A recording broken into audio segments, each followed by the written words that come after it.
With the new addition of skateboarding to the Olympics, a lot more people have been interested in learning this amazing sport. It's important to realize that skateboarding is a type of art where there's no real wrong way to skate. However, in skateboarding as an art, while you get more experience, you might be drawn to a certain style. Today, I'll be covering two styles of skateboarding, what they entail, and suggest the equipment to use to help you decide which type of board to purchase. The two styles I'll be covering today are street or park skating and flat ground, also known as freestyle.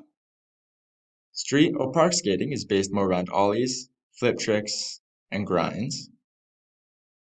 This is opposed to flat ground skating, which centers around lots of footwork, spins, and pogos.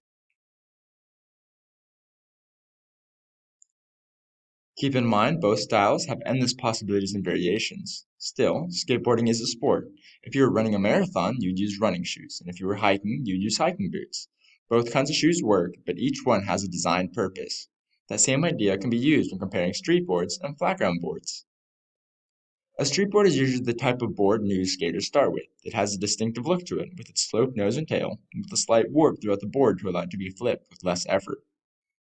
In contrast, a flat ground board usually lacks these curves in favor of a flat surface to allow more freedom for footwork. These boards are often compared to original skateboards due to their flat deck and thinner frame. Looking at price, both base skateboard decks cost around $65 to $90, and trucks cost around $40 for a set that will last. Normal skateboard wheels can cost anywhere from $20 to $30, while the specialized freestyle started at around $30. The real cost difference comes when buying hardware for the board. Recommended skid plates and rail guards cost $10 and $15 respectively. Both mods can be added to either style of board, but skid plates are nearly a must for freestyle boards. However, both these modifications make your deck last longer, so you don't have to replace it as often.